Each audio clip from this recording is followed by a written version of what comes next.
আবরার তুই হচ্ছস ডিএমসি তে চান্স পাইছিস, বুয়েটে চান্স পাইছিস, হাবিদেও চান্স পাইলি, তারপর ডিইউসিসি তে পড়লি। আমার প্রশ্নটা হলো যে ডিএমসি যখন ছাড়লি তখন তোর ফিলিংসটা কেমন ছিল এবং ফ্যামিলি তোকে কি সাপোর্ট করছিল কিনা?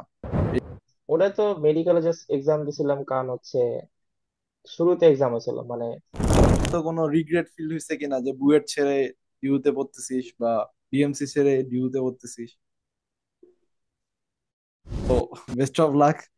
Thank next you. কোয়েশ্চেন যেটা, যে হচ্ছে তোর এখন যারা ফার্স্ট ইয়ার বা সেকেন্ড ইয়ারের স্টুডেন্ট আছে তাদেরকে তুই আসলে কি বলতে চাস যে তারা যদি তোর মতো সব জায়গায় চান্স পাইতে চায় তো ফার্স্ট বা সেকেন্ড ইয়ার থেকে তাদের কি ধরনের পড়াশোনা করা উচিত বা কিভাবে পড়বে? তুমি জাস্ট একটা ম্যাথের ব্যান্ড ডায়াগ্রাম চিন্তা করো, হচ্ছে ধরো তিনটা আছে এ বি সি। তো তিনটার, ধরো এ হচ্ছে মেডিকেল, বি হচ্ছে ধরো ইঞ্জিনিয়ারিং, আর সি ধরো ভার্সিটি। তো তিনটার মধ্যে কিন্তু কমন পার্ট হচ্ছে এইচএসসি টা আছে। যেহেতু অনেকেরই সামনে এক্সাম অ্যাডমিশন ক্যান্ডিডেটদের, তো তাদের উদ্দেশ্যে তোর নিজের লাইফ জার্নিটা একটু শেয়ার করতে আর তাদের উদ্দেশ্যে কিছু একটু অ্যাডভাইস দিতে। ওকে, সো ফার্স্ট অফ অল এই মুহূর্তে হচ্ছে তুমি ফেসবুক ইনস্টাগ্রাম এগুলা ইউজ কম করো, কারণ আলটিমেটলি হচ্ছে তোমার কাছে টাইম অনেক কম আছে। হ্যাঁ। আর কোচিং হচ্ছে এক্সাম গুলা নিয়মিত দাও, কারণ হচ্ছে তুমি এক্সাম না দিয়ে।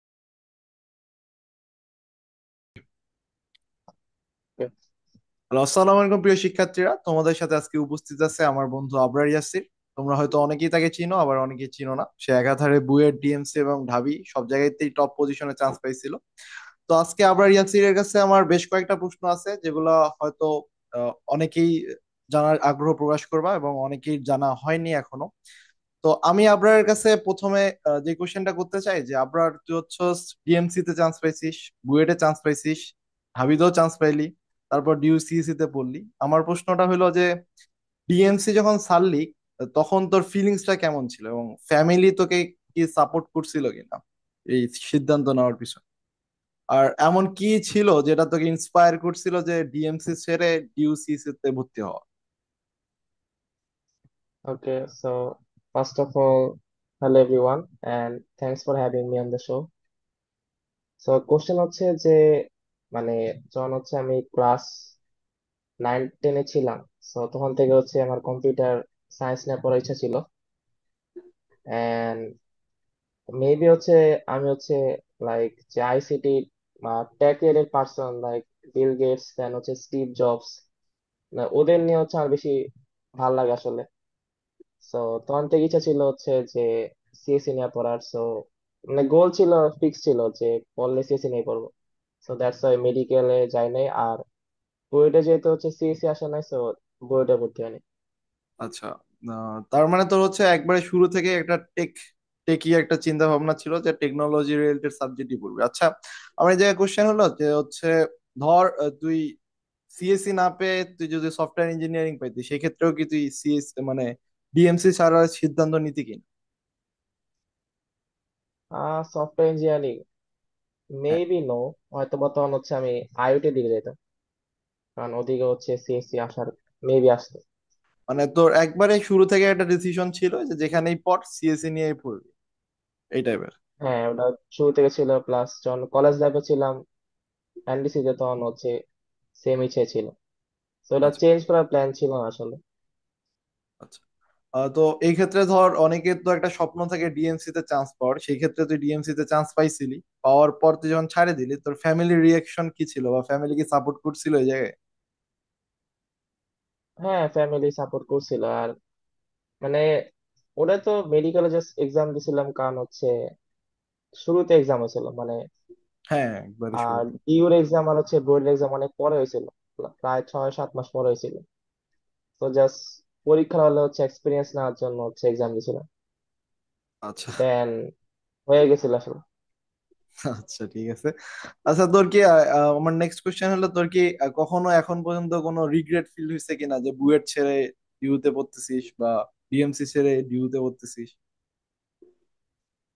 না, রিগ্রেট না, কারণ আমি যে জিনিসটা পড়তেছি ওটা হচ্ছে মানে আমার ভালো লাগে পড়তে। কারণ যদি আমি ডিএমসি তে পড়তাম হয়তো হচ্ছে আমাকে আহ বায়োলজি রিলেটেড সাবজেক্ট পড়া লাগতো, দেন অ্যানাটমি, দেন ফিজিওলজি।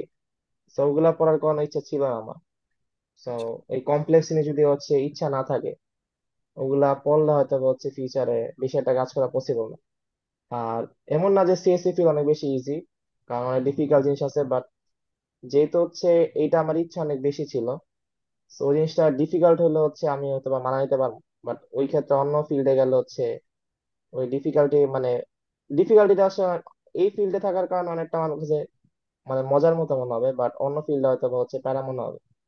আর যেহেতু হচ্ছে একবার যে ফিল্ডে গেল ওই ফিল্ডে হচ্ছে অনেকটা বছর কাজ করতে হবে, তো আমি চাচ্ছিলাম এমন একটা ফিল্ডে যাওয়া যে ফিল্ডে টাকা আছে বাট হচ্ছে মানে মজা নাই। সো দ্যাটস হচ্ছে মেডিকেলে বা অন্য সাবজেক্টে যাওয়ার কোনো ইচ্ছে ছিল না আসলে। মানে ধরতে গেলে তোর একটা প্যাশন থেকেই সিএসসি তে আসা, যে তোর যেহেতু এই জায়গায় ভালোবাসা আছে and আমি জানি তুই অনেক ভালো করতেছিস সিএসসি ফিল্ডে এসে। So best of luck. Thank next you. Question যেটা, যে হচ্ছে তোর এখন যারা ফার্স্ট ইয়ার বা সেকেন্ড ইয়ারের স্টুডেন্ট আছে তাদেরকে তুই আসলে কি বলতে চাস, যে তারা যদি তোর মতো সব জায়গায় চান্স পেতে চায় তো ফার্স্ট বা সেকেন্ড ইয়ার থেকে তাদের কি ধরনের পড়াশোনা করা উচিত বা কিভাবে পড়বে? তো তুমি জাস্ট একটা ম্যাথের ব্যান ডায়াগ্রাম চিন্তা করো, হচ্ছে ধরো তিনটা আছে এ বি সি। তো তিনটার, ধরো এ হচ্ছে মেডিকেল, বি হচ্ছে ধরো ইঞ্জিনিয়ারিং, আর সি ধরো ভার্সিটি। তো তিনটার মধ্যে কিন্তু কমন পার্ট হচ্ছে এইচএসসি টা আছে। হ্যাঁ। তো তোমার যদি সব জায়গায় চান্স পেতে ইচ্ছা থাকে, জাস্ট মেইন বই ভালো মতো পড়ো, কারণ আলটিমেটলি হচ্ছে মেইন বই থেকে কোশ্চেন আসে। আলটিমেটলি টেক্সট বুকই হচ্ছে মেন তো ফোকাসিং এ। এখন হ্যাঁ ধর টেক্সট বুকের ক্ষেত্রে তোর কোনো সাজেশন আছে কিনা স্পেশাল ভাবে, যে বায়োলজির জন্য এটা পড়তে হবে, ফিজিক্সের জন্য, ম্যাথের জন্য, কেমিস্ট্রির জন্য? ফার্স্টে টেক্সট বুকের হচ্ছে তুমি যেগুলা পরীক্ষায় বারবার আসে ওগুলা তুমি ইজিলি টেস্ট পেপার দেন হচ্ছে কোশ্চেন ব্যাংক থেকে হচ্ছে পাওয়া যাবে। তো ওই পার্ট গুলা বারবার পড়ো, কারণ দেখা যায় হচ্ছে যে বেশিরভাগ কোশ্চেন হচ্ছে কি কমন পার্ট গুলা থেকে আসে। দেন যদি তোমার কাছে টাইম থাকে তাহলে হচ্ছে বাকি পার্ট গুলা পড়বে। মানে ফার্স্ট হচ্ছে তাদের কাজটা হলো যে ইম্পর্টেন্ট পার্ট গুলো কভার করে নেওয়া, দেন হচ্ছে বাকি হ্যাঁ, পার্ট গুলো কারণ কভার করা। দেন বাকি পার্ট গুলো হচ্ছে টাইম থাকলে একবার দেখা যাও। আচ্ছা, সেই ক্ষেত্রে তুই কি question bank solve first year থেকে একটা স্টুডেন্টকে সাজেস্ট করবি কিনা? ফার্স্ট ইয়ার থেকে করা উচিত, কারণ লাস্ট 3 মান্থে হচ্ছে তুমি এত টাইম পাইবা না। প্লাস যে কোনো তুমি যদি এক্সাম দাও, উইকলি এক্সাম থাকে, দেন হচ্ছে ওই সময় আবার কনসেপ্ট বুকে দেওয়া দেয়। সো এত কিছু লাস্টের দিকে না পড়াচ্ছে, একদম chapter wise question bank solve করা বেটার বেশি। মানে হচ্ছে ধর একটা চ্যাপ্টার শেষ করলো, সাথে হচ্ছে কোশ্চেন ব্যাংক টেস্ট পেপার একসাথে সলভ করলে বেটার হয়, এটাই তো? হ্যাঁ, মানে যতটুকু পারে আসলে সলভ হ্যাঁ। করতে মানে টাইম অনুযায়ী। তো সেই ক্ষেত্রে একটা স্টুডেন্টের রেগুলার কত ঘন্টা পড়া উচিত বলে তোর মনে হয়, বা রেগুলারিটি কিভাবে মেনটেন করছিলি তুই তোর স্টুডেন্ট লাইফে, তোর যদি জার্নিটা শেয়ার করতি? রেগুলার পড়া বলতে হচ্ছে জাস্ট ট্রাই করে হচ্ছে প্রত্যেকদিন পড়া। আর ধরো যে তুমি সেলফ স্টাডি করো 3-4 ঘন্টা প্রত্যেকদিন, ওটা হচ্ছে মোর দেন। আচ্ছা, মানে রেগুলার হচ্ছে 3-4 ঘন্টা একজন স্টুডেন্ট পড়লে মোর দেন এনাফ। তো অনেক ক্ষেত্রে আমাদের দেখা যায় যে ধর আমি কালকে 5 ঘন্টা পড়লাম, তারপরের দিন আর পড়ার ইচ্ছা হইতেছে না, তো এরকম হয়তো বা তুইও ফিল করছিলি, বাট সেই মোমেন্ট গুলা কোপ আপ করতে কিভাবে, বা এখনো কোপ আপ করিস কিভাবে? আহ মানে খারাপ দিন তো সবাই থাকে, বাট চেষ্টা করা উচিত হচ্ছে যে খারাপ দিনগুলোতে হচ্ছে ট্রাই করা হচ্ছে কিছু একটা করা। কারণ একটা ফেমাস লাইক ইয়া আছে, মাইকেল ফেলপস এর বলছিল হচ্ছে, এমন একটা লাইন ছিল যে the great do things when they don't always want to do. হ্যাঁ। সো যে স্টুডেন্ট হচ্ছে প্রত্যেকদিন হচ্ছে ধরো ট্রাই করবে, সো সে হচ্ছে ভালো করার চান্স অনেক বেশি। কারণ তুমি যদি তোমার খারাপ দিনগুলোতে হচ্ছে অল্প করে পড়ো, তো অনেকে দেখা যাবে খারাপ দিনগুলোতে একদমও পড়বো না, তো তুমি একটা আগায় যাবা। সো যদি তোমার পড়তে ভালো না লাগে তাহলে তারপরে হচ্ছে 1-2 ঘন্টা পড়ো, আর যেদিন তোমার ভালো লাগে ওদিন হচ্ছে তুমি 7-8 ঘন্টা পড়ো। সো যাতে এভারেজ হচ্ছে 4-5 ঘন্টা থাকে। মানে আলটিমেটলি একটা গোলের মধ্যে যাতে সে থাকে, মান্থলি গোল সে ফিক্সড করে ওই অনুযায়ী হালকা মানে পড়াশোনাটা কন্টিনিউ করে, এই তো? হ্যাঁ। আচ্ছা, এই মুহূর্তে ধর অনেকে আমাদের অ্যাডমিশন ক্যান্ডিডেট আছে, তো তুই ধর এই টাইমে ঠিক কিভাবে তোর পড়াশোনাগুলো মেনটেন করতে, ধর মেডিকেলের জন্য কি আলাদাভাবে পড়তি, বা বুয়েটের জন্য আলাদাভাবে পড়তি, নাকি ঢাবির জন্য আলাদাভাবে প্রিপারেশন নিতি, নাকি সবগুলো একসাথে নিতি? মেইনলি হচ্ছে মানে আমাদের টাইমটা তো আলাদা ছিল, করোনার টাইম, অনেক বেশি হ্যাঁ। টাইম ছিল।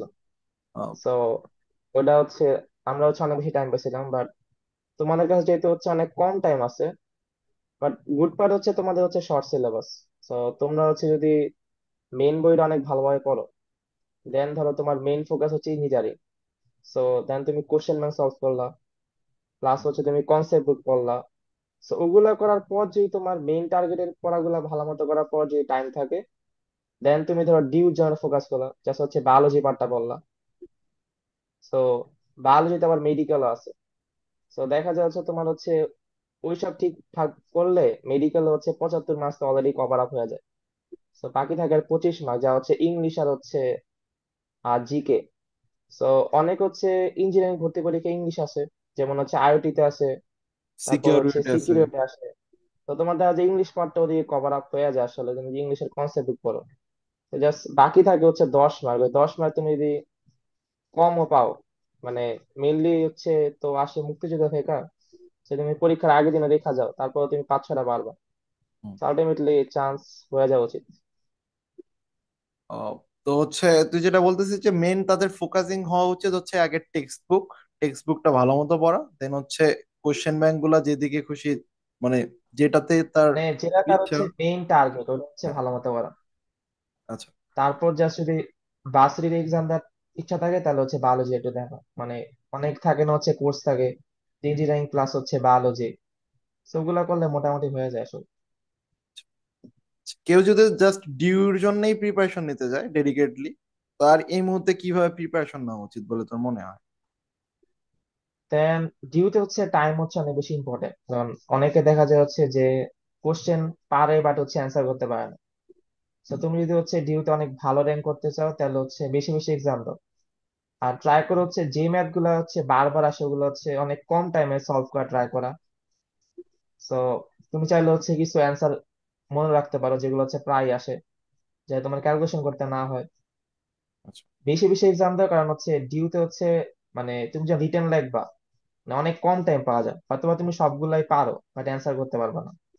সো হাতের লেখা হচ্ছে ফাস্ট করা হচ্ছে অনেক বেশি ইম্পর্টেন্ট। আচ্ছা, হ্যাঁ।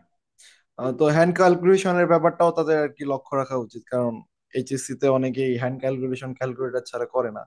তো হ্যান্ড ক্যালকুলেশনের ক্ষেত্রে তুই কি স্ট্র্যাটেজি ফলো করতে, যাতে হচ্ছে ফাস্ট হয়, বা এমসিকিউ সলভ করার ক্ষেত্রে দ্রুত সলভ করার কি স্ট্র্যাটেজি ফলো করতে? হ্যান্ড ক্যালকুলেশনের জন্য হচ্ছে যে ট্রাই করা হচ্ছে যে দশমিক পার্ট গুলো হচ্ছে অ্যাভয়েড করা। যেমন মানে অ্যাপ্রক্সিমেট অ্যান্সার নেওয়া ট্রাই করা। লাইক ধরো হচ্ছে তুমি 2.2 এর সাথে হচ্ছে ধরো তোমার 2 গুণ যে বললো, হুম। আলটিমেটলি হচ্ছে তুমি ওই 0.2 বাদ দেওয়া দাও, 2 দিয়ে 4 গুণ দাও, ঠিক আছে? কারণ ওটা গুণ দিয়ে তোমার জন্য বেশি ইজি হবে।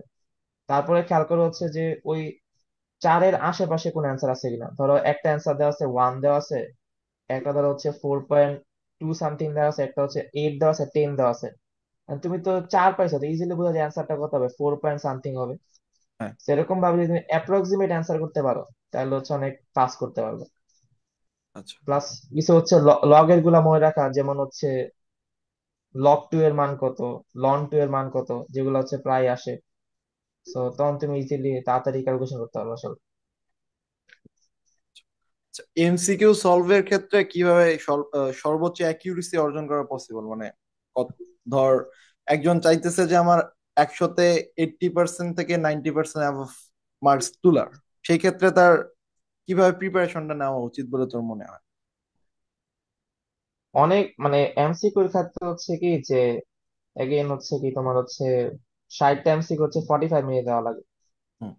তো ওই ক্ষেত্রে তুমি যদি হচ্ছে সবগুলো মানে ভালো অ্যান্সার করতে চাও 50+, তুমি মানে ফিজিক্স আর ম্যাথে তো হচ্ছে ক্যালকুলেশন থাকে, তো তুমি চাইলেও হচ্ছে কি দ্রুত অ্যান্সার করা পসিবল না। না। তো তোমার হচ্ছে মেনলি কেমিস্ট্রি আর হচ্ছে বায়োলজিতে টাইম সেভ করতে হবে, কারণ বায়োলজি হচ্ছে মুখস্থ থাকে, কেমিস্ট্রি থাকে মুখস্থ।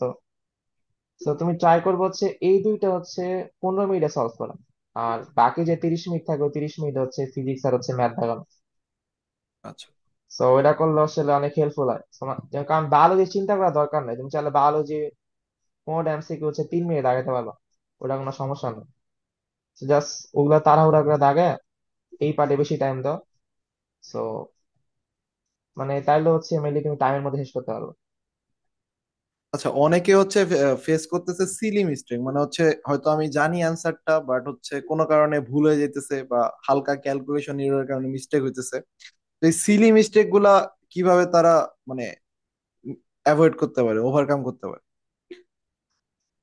সিলি মিস্টেক অ্যাভয়েড করে একমাত্র হচ্ছে বেশি বেশি এক্সাম দেওয়া।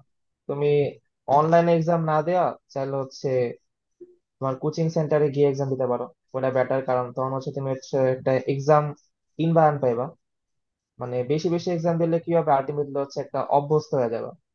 প্লাস আরেকটা কাজ করতে পারো, তোমার মেইন যে টার্গেট এক্সাম, ধরো তুমি ডিউতে এক্সাম দিবা, দেখা যায় হচ্ছে মিক্সড আর বিউপির এক্সাম হচ্ছে আগে হয়ে যায়। তো তুমি হুম। হচ্ছে এক্সপিরিয়েন্স নেওয়ার জন্য হচ্ছে কি, যাতে মিক্সড আর বিউপিতে এক্সাম দিলা, তো ওই ক্ষেত্রে তোমার হচ্ছে এক্সাম ফিয়ারটা আর কাজ করবে না। সো ওটা একটা হেল্প করতে পারে যে সিলেবাস থেকে অ্যাভয়েড করার জন্য। আচ্ছা, এট লাস্ট হচ্ছে আমার তোর কাছে যেটা কোশ্চেন যে হচ্ছে এই মুহূর্তে যেহেতু অনেকেরই সামনে এক্সাম, অ্যাডমিশন ক্যান্ডিডেটদের, তো তাদের উদ্দেশ্যে তোর নিজের লাইফ জার্নিটা একটু শেয়ার করতে আর তাদের উদ্দেশ্যে কিছু একটু অ্যাডভাইস দিতে। ওকে, সো ফার্স্ট অফ অল এই মুহূর্তে হচ্ছে তুমি ফেসবুক ইনস্টাগ্রাম এগুলা ইউজ কম করো, কারণ আলটিমেটলি হচ্ছে তোমার কাছে টাইম অনেক কম আছে। হ্যাঁ। আর কোচিং হচ্ছে এক্সাম গুলা নিয়মিত দাও, কারণ হচ্ছে তুমি এক্সাম না দিলে হচ্ছে যে ঝামেলা হবে, তুমি হয়তো বা পরীক্ষা হলে অনেক কিছু পারো বাট হচ্ছে শেষ করে আসতে পারবে না। আর এখন থেকে হচ্ছে একটা স্ট্র্যাটেজি গুছায় নাও যে পরীক্ষার হলে তুমি কোন ওয়েতে অ্যান্সার করবা, যাতে হচ্ছে তুমি তাড়াতাড়ি অ্যান্সার করতে পারো এবং সিলি মিস্টেক যাতে কম হয়। প্লাস তোমার মেইন বই যদি হচ্ছে কোনো অধ্যায় না পড়া থাকে, ওগুলো একটু ভালো মতো পড়ো। কারণ কোনো অধ্যায় বাদ দেওয়া আসলে ঠিক না, কারণ দেখা যায় হচ্ছে অধ্যায় থেকে হচ্ছে সব অধ্যায় থেকে হচ্ছে কোনো না কোনো কোশ্চেন আসে।